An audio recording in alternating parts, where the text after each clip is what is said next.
it's firstly important to say that economic migrants and people fleeing for economic reasons or climate change reasons aren't worthy. Their claims are valid too. But I was filming off the coast of Libya twice last year, and the majority of people I met were from places like Eritrea, Afghanistan, Iraq, Syria. And these are really, really desperate people. We did meet some economic migrants. There's economic migrants from places like Nigeria. There was women who have had to flee Nigeria. They are classed as economic migrants, but they come to seek asylum also. So I think putting people into these groups isn't helpful and actually detracts us from the real story, that these are people suffering and have gone on really long journeys to get away from wherever it is they're running from.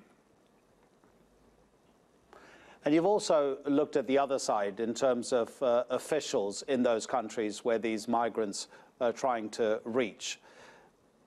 What do you make of the argument, for example, Italy says that it can't deal economically with the number of undocumented people who are living in the country? There are about 600,000 of them in Italy.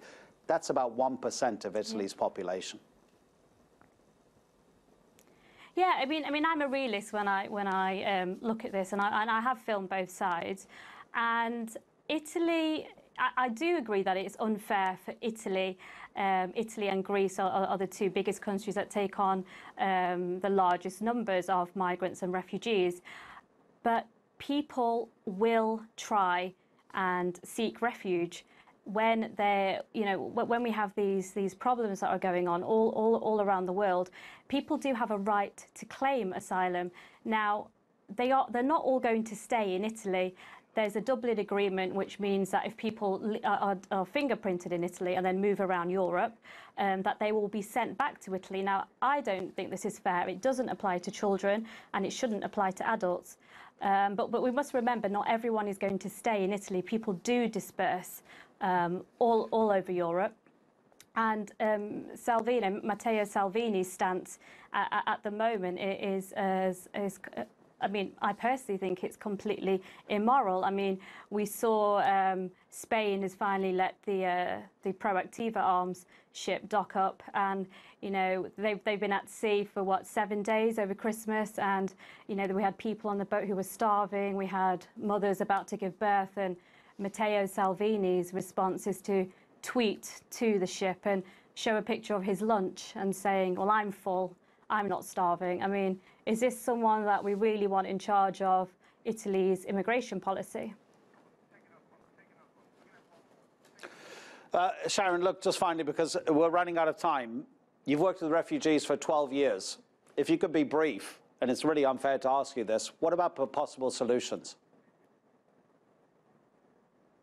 Well, the last part of my documentary is called A Collective Solution, and I put this to the main characters, and it's been something I've been looking into.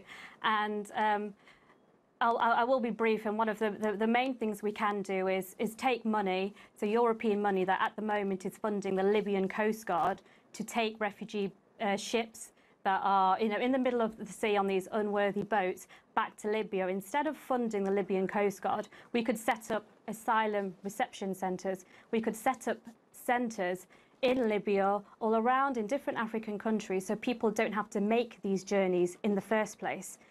When we make people go on these boats, it's just a tragedy of what is happening at the moment, and shutting the ports and shutting Italy's port, Malta's port, it's not dealing with the situation, it's just ignoring the situation. And as that report just showed, that even arrival, the numbers of people arriving are down, deaths are still on the up. It's been more than 2,000 people have died this year. So people are still making this journey. Shutting the ports is not the solution.